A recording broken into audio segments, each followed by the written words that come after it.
रामकृष्ण हरिमौली. आज आपण चिंतनासाठी जगद्गुरू संत तुकोबाराय यांचा अनुसरे तो अमर झाला, अंतरला संसार, न देखिती गर्भवास, कधी दास विष्णूचे, विसंबेना माता बाळा, तैसा लळा पाळावा, त्रिभुवनी ज्याची सत्ता, तुक्या रिक्षिता तो झालिया. संत तुकोबाराय आपल्या अभंगातून म्हणतात, अनुसरे तो अमर झाला, अंतरला संसार. तर अनुसरे तो अमर झाला, काय अनुसरण करायचं हो? तर आम्हाला संतांचं वचन अनुसरण करायचं आहे, संतांचा उपदेश अनुसरण करायचा आहे.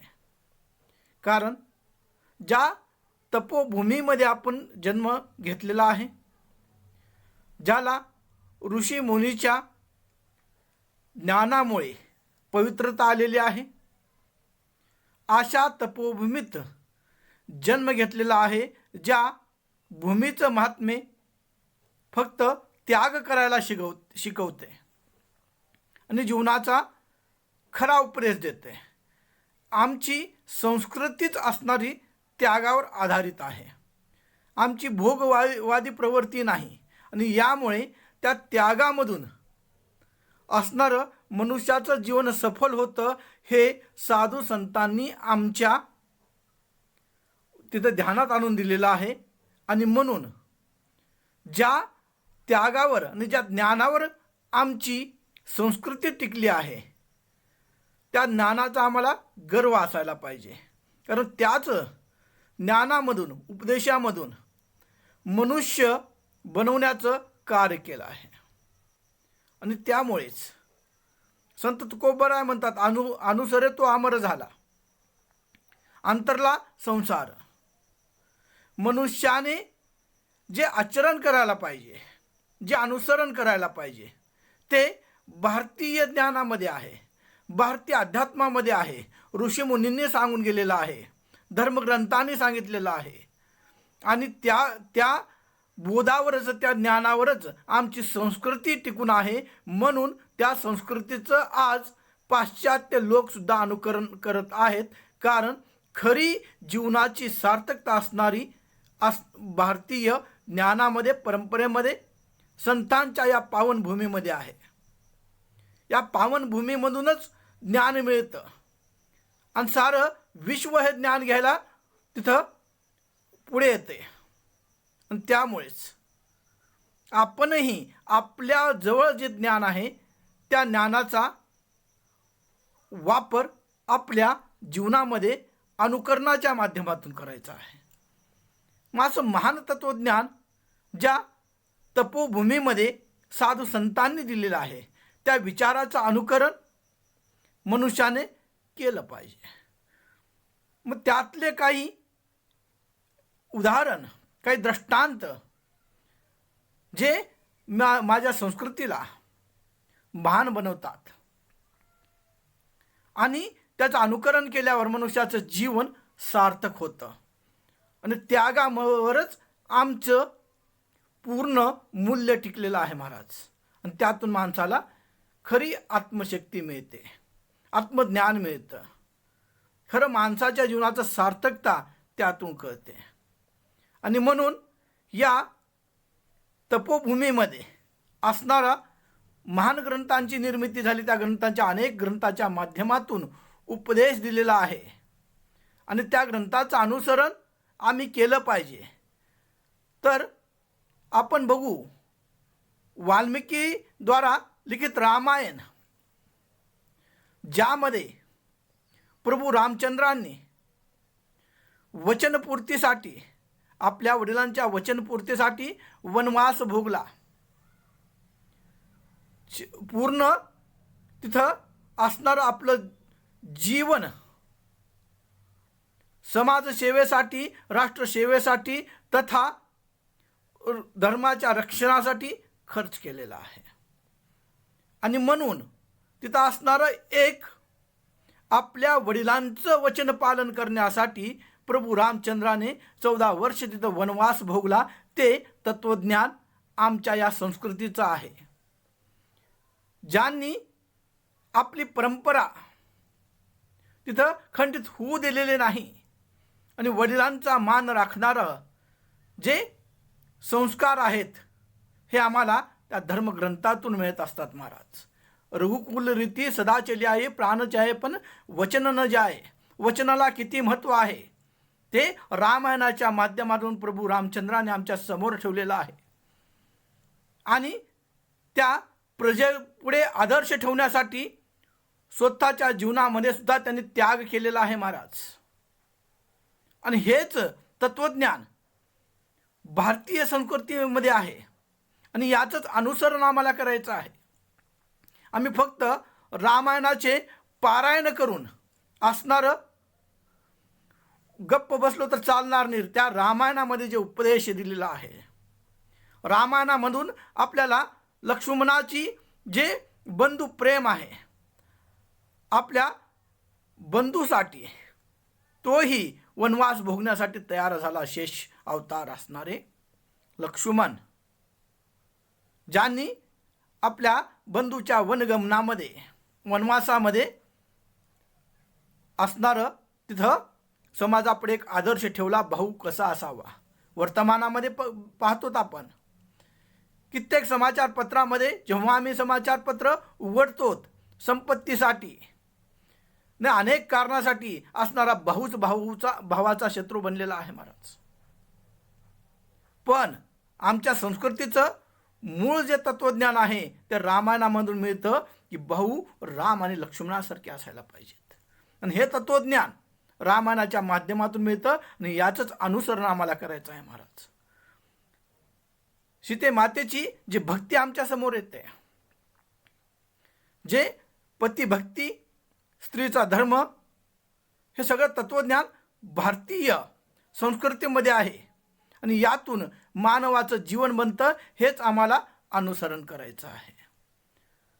लक्ष्मण रामाबरोबर तर वनवासामध्ये निघून गेले, पण असणार उर्मिलेनं आपल्या त्या पतीच्या विरहामध्ये राहून सुद्धा एकही शब्द काढलेला नाही. हे उर्मिलेचंही तिथं एक उदाहरण भारतीय संस्कृतीमध्ये आहे आणि तिच्या उदात्त मनाचं अनुसरण करायला पाहिजे. श्रावण बाळाची शिकवण असणारी आमच्या संस्कृतीमध्ये आहे, ज्यांनी आपल्या माता पित्याची सेवा केली, कावड घेऊन तिथं असणारं ईश्वर दर्शनासाठी गेलेले आहेत. हे भारतीय संस्कृतीमध्येच आहे ना, याचं अनुसरण आम्हाला करायचं आहे. पुंडलिकांचं पहिले जीवन वेगळं होतं, पण नंतर जेव्हा पश्चाताप झाला आणि सत्य ज्ञानाची प्रचिती झाली आणि साधू संतांच्या उपदेशाचं अनुकरण त्यांच्या हातून घडलं, तेव्हा स्वतः भक्त पुंडलिकाला भेटायला पांडुरंग उभे टाकलेले आहेत. आणि हे आमच्या तत्वज्ञानामध्ये आहे, आमच्या धर्मग्रंथामध्ये आहे आणि याचंच अनुसरण आम्हाला करायचं आहे. गुरुभक्ती असणारे हनुमंतांच्या त्या चरित्रामधून आम्हाला आमच्या समोर येते दास्यभक्ती कशी असावी.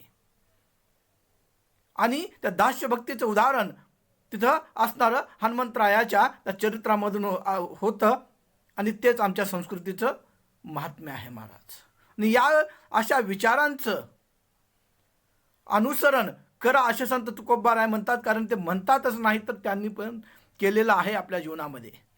आपली सगळी संपत्ती असणारं समाजसेवेसाठी, राष्ट्रसेवेसाठी, भक्तीसाठी, पांडुरंगाच्या सेवेसाठी अर्पण केलेली आहे. आणि म्हणून ते म्हणतात अनुसरे तो अमर झाला. संत माय माऊली ज्ञानेश्वर, ज्यांना समाजकंटकाकडून तत्कालीन स्थितीमध्ये त्रास झाला, त्यांची उपमा रेड्याबरोबर केली गेली. त्यांना तिथं त्यांच्या आईवडिलांना ध्येय त्याग करावा लागला, तरी पण संत ज्ञानेश्वर माऊली हे समाज कल्याणाची भावना ठेवतात आणि पसायदानाची रचना तिथं समाजासाठी ठेवतात. आणि असे उदात्त विचार असणारे माझ्या भारतीय संस्कृतीमध्ये आहेत आणि तिथं मानव घडवण्याचं काम केलं जातं. म्हणून तिथं अनुसरे तो अमर झाला. अंतरला संसार. अनुसरे अमर होणे म्हणजे काय हो? जिवंत राहणे म्हणजे अमर राहणे असा अर्थ होत नाही. जिथं आपल्या कृतीतून आपण जिवंत असतो, आमच्या कार्यातून आम्ही जिवंत राहतो, त्याला अमर राहणे म्हणतात.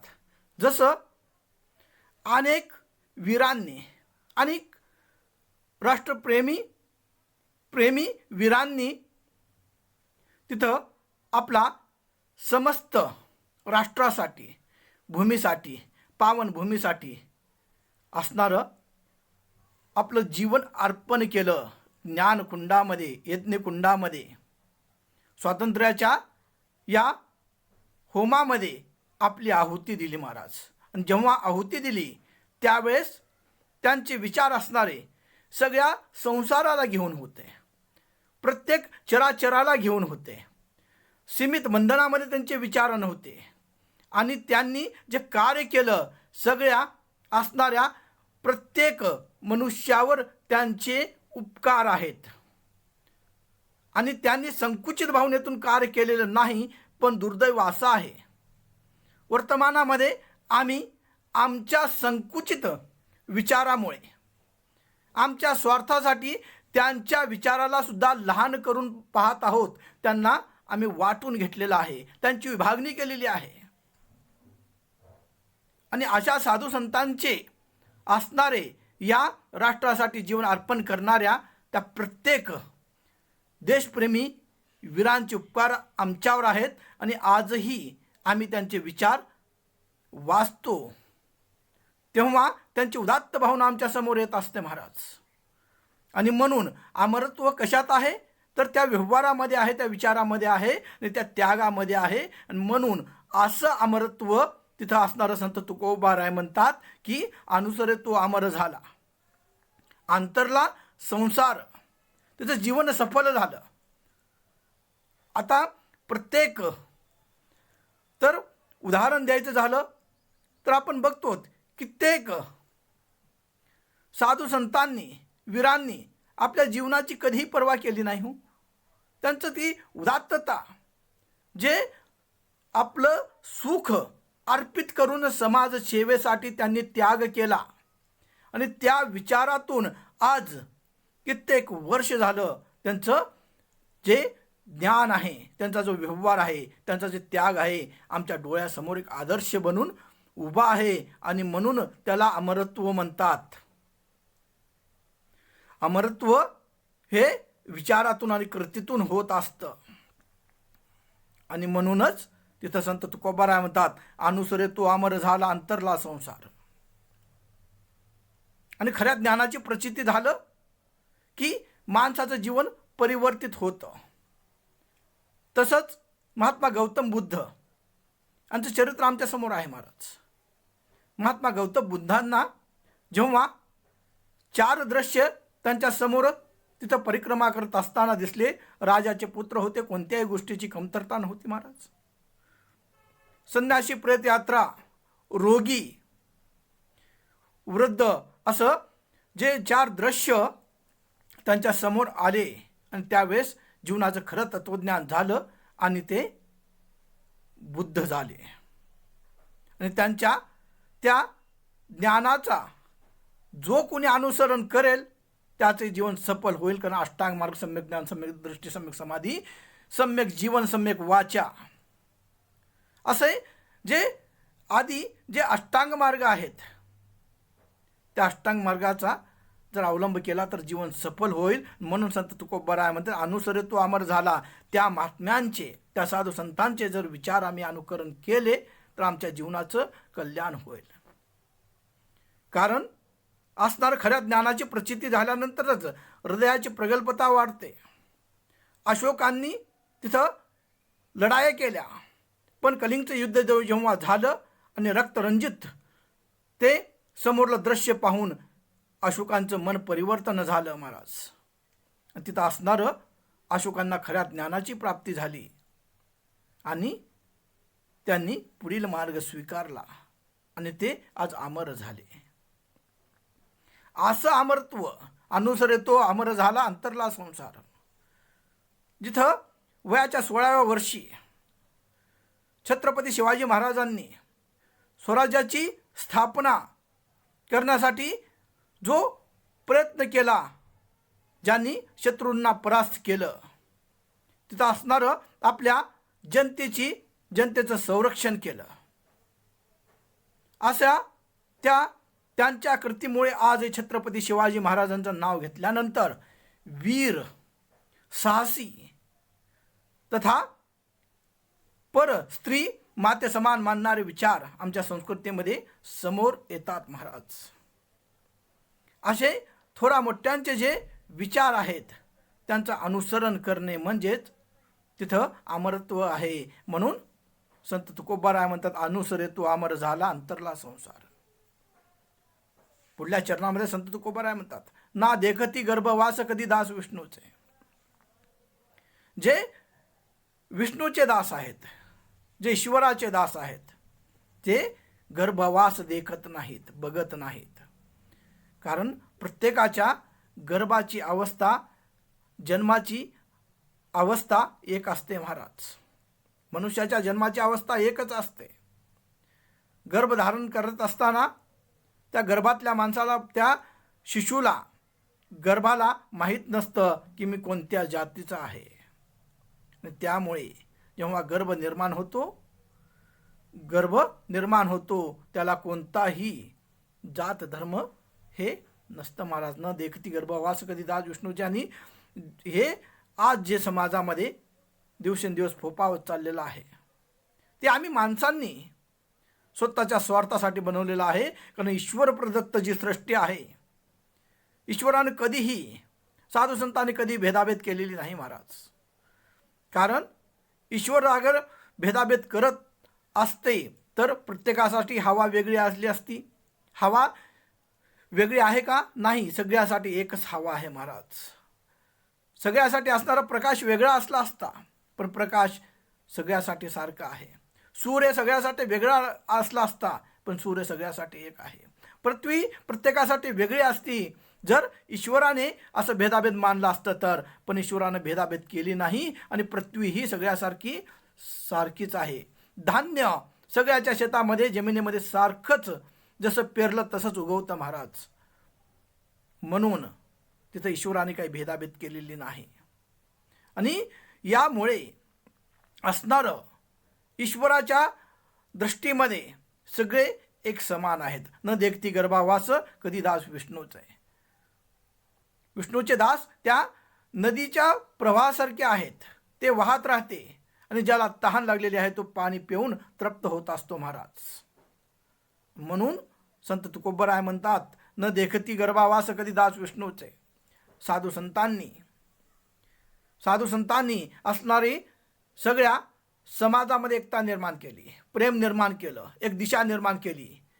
मनाची श्रीमंती ज्यांच्याजवळ होती, मनाच्या श्रीमंतीमधून ज्यांच्यामध्ये विनम्रता होती, दया, क्षमा, शांती ज्यांच्यामध्ये होती, विरक्तची भावना होती, आईचं प्रेम होतं. आणि अशा साधू संतांच्या उपदेशामधून कधीही जातीभेद आपल्याला दिसून येत नाही.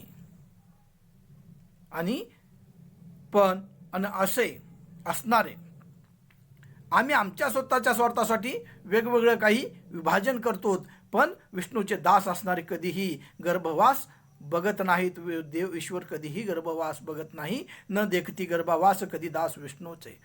तो या जगाचा विधाता आहे. त्यांनी चराचरामध्ये सगळी सृष्टी निर्माण केलेली आहे आणि तो कधीही माणसामध्ये फरक करत नाही. मनुष्याने स्वतःच्या स्वार्थासाठी सगळं केलेलं आहे महाराज. म्हणून संत तुकोबाराय म्हणतात, इथं असणारं जे साधू संतांची शिकवण आहे, त्यांचे जे विचार आहेत सगळ्याला एकसारखे आहेत. त्या वृक्षासारखं कोणीही खाली बसा, त्याला तिथं असणारं सावलीच मिळेल, ज्ञानच मिळेल. आणि त्यामुळे या इथं कोणीही उंच नीच नाही, सगळे एक आहेत. न देखती गर्भावास कधी दास विष्णूचे.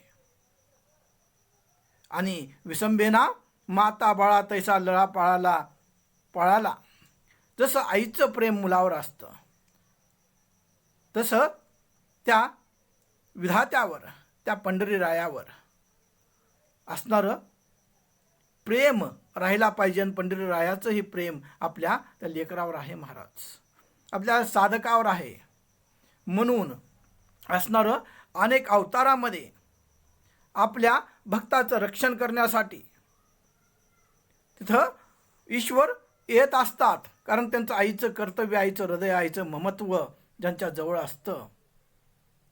आणि म्हणून सदैव आपल्या लेकरांना, आपल्या साधकांना, आपल्या भक्तांना त्रास होऊ नये म्हणून असणारं ते अवतार घेत असतात. मग ते कधी नरसिंह अवतार आपण पाहिला आहे भक्त प्रल्हादाचं रक्षण करण्यासाठी. तिथं कंसाचा वध करण्यासाठी श्रीकृष्णाच्या अवतारामध्ये आलेले आहेत. रावणाचा संहार करण्यासाठी असणाऱ्या रामाच्या अवतारामध्ये आहेत. 10 अवतार तर आपल्याला माहीतच आहेत. असं असणारं प्रत्येक वेळी जेव्हा जेव्हा आपल्या भक्ताला त्रास होईल, अधर्म माजेल, तेव्हा ईश्वर येऊन आपल्या भक्ताचं रक्षण करतो. यदा यदा हि धर्मस्य ग्लानिर्भूती भारत. आणि असं असणारं त्या महात्म्याचं एक महात्म्य आहे. म्हणून विसंबेना माता बाळा तैसा पळा लावला. आणि अंतरीचं प्रेम त्यांच्या मनामध्ये असतं महाराज. जसं आईचं प्रेम तिथं त्यांच्या मनामध्ये, आईचं प्रेम जे आपलं जसं आपल्या बालकावर असतं तसंच प्रेम ईश्वर साधू संत आपल्या साधकावर करत असतात महाराज. भक्तीचे मार्ग वेगवेगळे आहेत. भक्तीचे मार्ग वेगवेगळे आहेत, पण शेवटी एकाच स्थानावर आपल्याला उतरायचं आहे, एकाच स्थानावर जायचं आहे. जसं रेल्वेला अनेक डबे आहेत. मग कुणाकडं पास असेल तर त्याची बसण्याची व्यवस्था वेगळी, स्त्रियाचा डब्बा वेगळा, पण सगळ्यांना शेवटी प्लॅटफॉर्मवर उतरावं लागतं. तसंच कोणत्याही मार्गाने जरी भक्ती केली तर शेवटी तिथं ईश्वराच्या द्वारातच जावं लागतं. म्हणून असणारं तिथं शेवटी एक महात्म्य सांगितलेलं आहे. आणि ते म्हणतात शेवटी त्या ईश्वरापाशी जायचं आहे. त्या ईश्वरामध्ये मातेचं प्रेम आहे. विसंबेना माता बाळा तैसाला पळा पळा. आईच्या हृदयाची विशालता आपल्याला माहीत आहे. ते आपण लहानपणीपासून ऐकत आलोत. एक प्रेमीर होता, आपल्या प्रेयसीसाठी त्यानं आईचं हृदय तोडलं आणि ते हृदय घेऊन पळत असताना त्याला ठेस लागली, खाली पडला. तरी ते आईचं हृदय म्हणतं, अरे बाळा तुला लागलं तर नाही ना, सांभाळून जा. एवढी विशालता आईच्या त्या प्रेमामध्ये असते महाराज. म्हणून असंच प्रेम त्या ईश्वराचं आपल्या साधू संतावर, भक्तावर असतं महाराज. म्हणून विसंबेना माता बाळा तैसा लळा पळाला. शेवटच्या चरणामध्ये संत तुकोबाराय म्हणतात, त्रिभुवनी ज्याची सत्ता तुझ्या रक्षिता झालिया. ज्या ईश्वराची सत्ता, ज्या विधात्याची सत्ता, ज्या भगवानाची सत्ता, ज्या देवाची सत्ता सगळ्या विश्वावर आहे. कारण तोच करता करविता आहे, आम्ही निमित्त मात्र आहोत. म्हणूनच त्रिभुवनामध्ये या तिन्ही जगतावर ज्याचं सत्ता आहे. जसं ब्रह्मा उत्पत्ती करतात, विष्णू पालन करतात आणि महेश संहार करतात दुष्टांचा. अशी असणारी सत्ता ज्यांच्या हातामध्ये आहे, ते त्रिभुवनीची ज्यांची सत्ता आहे, तिथं काय उणा आहे, काय कमी आहे महाराज. म्हणून असणारं तिथं त्या भक्तीच्या मार्गावर जाण्यासाठी आणि साधू संतांनी जे आम्हाला बोध केलेला आहे, ज्ञान दिलेलं आहे, त्याचं अनुसरण करा असं संत तुकोबाराय म्हणतात. कारण ज्या साधू संतांना वयाच्या लहान वयातच असणारं, ज्यांनी ज्ञानेश्वरीची रचना केली, ज्यांना समाजाकडून उपेक्षा जे भोगावे लागल्या, उपेक्षा जे भोगावे लागल्या, मुक्ताई किती लहान वयातच त्यांना आपल्या 3 भावंडाची सेवा करावी लागली. त्यांनी आईचं प्रेम 3 भावंडाला दिलं. निवृत्ती दादा, सोपान काका, हे सगळे आमच्या पुढे जेव्हा एक आदर्श येऊन त्यांच्या त्या ज्ञानातून, त्यांच्या विचारातून, त्यांच्या बोधातून सगळ्या विश्वाला तिथं एक ज्ञान देत आहेत. आणि तेच आमची संस्कृती आहे. आणि त्याच संस्कृतीचा आम्हाला गर्व असायला पाहिजे, कारण या संस्कृतीमध्ये शांती आहे, खरं जीवनाचं तत्त्वज्ञान आहे, खरं जीवनाची शिकवण यात आहे. मनुष्य बाह्य स्वरूपाहून तिथं मोठा ठरत नसतो, त्याच्यामुळे त्याच्या अंतर्मनातल्या विशालतेमुळे, त्याच्या विचारामुळे, त्याच्या व्यवहारामुळे मनुष्य श्रेष्ठ ठरत असतो महाराज. माणसामुळे पदाचं महत्त्व वाढावं, पदामुळे माणसाचं महत्त्व वाढत असेल तर ते शून्य आहे. तो माणूस त्या पदावर गेल्यामुळे त्या पदाचं महत्त्व तिथं वाढतं. असं माणसाचं कर्तृत्व पाहिजे, असे विचार पाहिजेत, आचरण पाहिजे महाराज. म्हणून पण व्यावहारिक जीवनामध्ये वेगळं आहे. तिथं असणारे आम्ही बाह्य लौकिकाला भुलल्यामुळे स्वार्थ, अज्ञान अनेक गोष्टी मनामध्ये असतात आणि त्यामुळे आम्ही बाह्य लौकिकाला तिथं असणारं महत्त्व देऊ लागतो. पण ज्या साधू संतांनी एवढं काही समाज कल्याणाचे आदर्श जगापुढे ठेवले, ज्याने विश्वासाठी सदैव सुखाची कल्पना केली, कामना केली, प्रार्थना केली, अनेक ज्ञानी त्यांच्यापुढे नतमस्तक झाले. 1400 वर्ष तपश्चर्या करणारा चांगदेव जिथं